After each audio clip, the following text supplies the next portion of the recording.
Ubusanzwe nk'uko mubimenyereye ku kigo Hinde mu Polyclinique tukaba tubagezaho ibintu bishya kandi bisanzwe mu buzima bwa muntu abantu badakunda guha agaciro kandi bihari cyangwa se bakaba batayifiteho amakuru ahagije. Tubaha amakuru ahagije yo kumenya ibintu abivuza bakamenya ibyo bivuza, abakenera amakuru bakamenya. Abantu benshi baba bakoresha ibintu n'ababikora bamwe batazi amavuni n'amavuko, inkomoko y'ibyo bintu n'ukuri kw'ibyo bintu. Uyu munsi rero turahera kuri maji ni iki? Maji ni uburyo cyangwa se ni ibikorwa bikoreshwa cyangwa se bikorwa mu guha imbaraga cyangwa se kugaragaza ko ikintu runaka ari ukuri, ukoresheje ubushake, ingufu n'ubumenyi uba ufite aho uba utuye, abakubona cyangwa se mu buzima bwa buri munsi. Aba ari indorerwamo twisuzumiramo ubumenyi bwose. Maji rero ntabwo ari y'amajini cyangwa se y'amashitani cyangwa iki. Maji nyine ushobora kuba umuntu ashobora gukora utuntu tujyanye n'ubumenyi gusa, akarya inshinge cyangwa inzembe cyangwa se akaba yatubura amafaranga atari uko afite amashitani cyangwa imyuka, ahubwo ari maji akoze. Amashusho rero, ibibumbano, ibiti, imizi, amacupa, inkoni, akenshi bikoreshwa mu bintu bya maji, biba birimo ibintu bifite imbaraga. Izo mbaraga rero arizo twita imbaraga ndengakamere, biba byahinduwe umwimerere wabyo no bigahinduka ikintu runaka. Ifu yabyo ikunda kuba yarakozwe mu binyabubasha runaka, bishobora kuba ari umuntu, bishobora kuba ari inyamaswa, bishobora kuba ari ibiti cyangwa se inyamaswa zo mu mazi cyangwa se iziguruka cyangwa se ibisimba. Ibyo ari byo byose bijyanye n'ubumenyi ababifiteho, gukora maji aba abifiteho. Ibyo bikoresho rero bituma umuntu agira izo mbaraga, bikaba bimushyira ku kigero yifuza kandi ashaka bitewe n'imbaraga biba byongerewe. Rero muri maji rero nk'uko zitandukanye, hari maji ikorwa n'ubuhanga n'ubumenyi, hari na maji ikoreshwa ibigirwamana cyangwa se imandwa cyangwa se abamarayika bamwe bagomeye Imana. Abantu benshi bakunda kuvuga ko bakoresha abamarayika, ntabwo ari abamarayika baturuka ku Mana, kuko abamarayika b'Imana bahorana n'Imana, ntabwo baza kubana n'abantu. Izo mandwa cyangwa se ibyo bigirwamana cyangwa abamarayika baba bakomoka cyangwa se barakozwe mu miti, ubundi biba ari karande cyangwa se biba ari ubushobozi nyafurika, cyane cyane bikomoka ku bakurambere bari basanzwe bazi gukoresha iyo myuka, izo mandwa, ibyo byigwamana cyangwa se abamarayika no gukorana nabo. Ibyo rero, izo mandwa cyangwa se ibyo byigwamana cyangwa se abamarayika twakwita roho, abantu bakaba bazikoresha bagira nabi cyangwa se neza, bavura, kandi bakaba bazikoresha bica. Izo roho rero zigira ububasha n'ubushobozi ndengakamere, ntizigira impuhwe, kuko si umuntu ngo aragira amarangamutima. Zikora icyo zitumwe kandi zikubahiriza uwazitumye. Nyuma yo kuzisaba icyo zishaka akakiziha, akaziha ibitambo cyangwa se akaza kuzemera ko azazishimira nyuma yuko igikorwa yazitumiye kirangiye,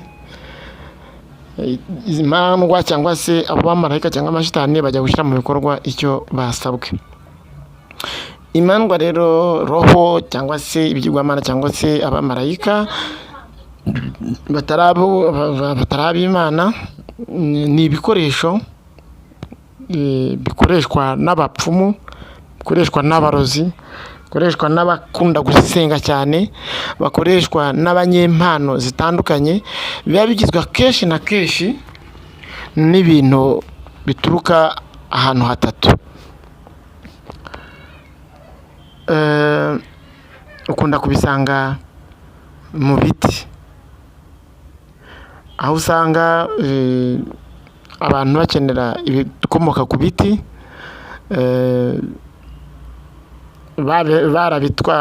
barabitwaye, bikunda gutwarwa n'abarozi n'abapfumu, ibyo bavana mu mazi cyangwa se mu biyaga byatemwe cyangwa se byatawe cyangwa se byakoreshejwe. niho dusanga inyamaswa byinshi, ibyo ngibyo yenda abakeneye kubimenya. Nk'inyamaswa hakenerwaho byinshi cyane, hashobora gukenerwaho ubwoya bw'inyamaswa, uruhu rw'inyamaswa, amahembe y'inyamaswa, amenyo y'inyamaswa, amagufwa y'inyamaswa, imirizo y'inyamaswa, ugutwa, ibyirusho, amahunguru, amase, amaso, amatwi, amazuru, ibintu nk'ibyo ngibyo byinshi cyane bishobora gutuma bishobora gukoreshwa muri maji. Ibyo byose byigaragaza kandi biboneka nk'ibikoresho abahanga bazi gukoresha bakoresha. Hari ibikoreshwa bituruka ku butaka cyangwa no mu mazi, yaba amabuye cyangwa se ibumba, yaba se itaka ryo kumva cyangwa se itaka ryo mu mayirabi cyangwa se amasarabwayi cyangwa se amabuye yo mu mazi cyangwa se ibisimba bikurwa mu mazi cyangwa se inyamaswa zo mu mazi. Ibyo byose bikaba ari ibikoresho bikorwa muri maji. Umuntu rero ukora imandwa, ukora ibigirwamana cyangwa se ukora abadayimoni cyangwa se ukora abamarayika, akashobora no kubakoresha, abakora akenshi hari ibikoresho bimwe na bimwe akoresheje. Akenshi bakoresha ibikoresho abantu baba badafite ubumenyi, yenda ari ububasha, imbaraga n'ubushobozi ubikoresha aba yifitemo.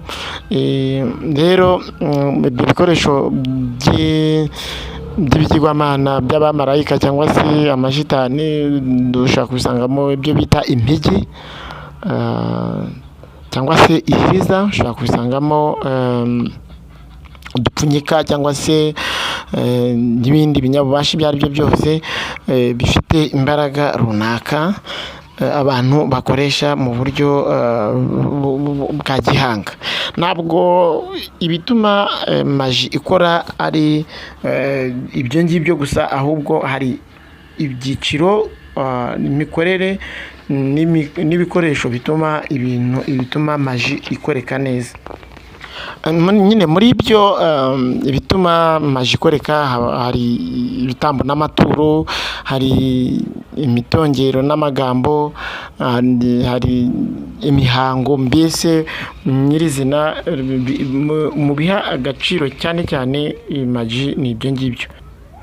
Muri iyo maji rero, nk'uko twamaze kubona, maji yifatiye ku bigirwamana ubusanzwe ni ibintu karemano kamere, ni ibintu ubona mu buzima bwo hanze. Ushobora gufata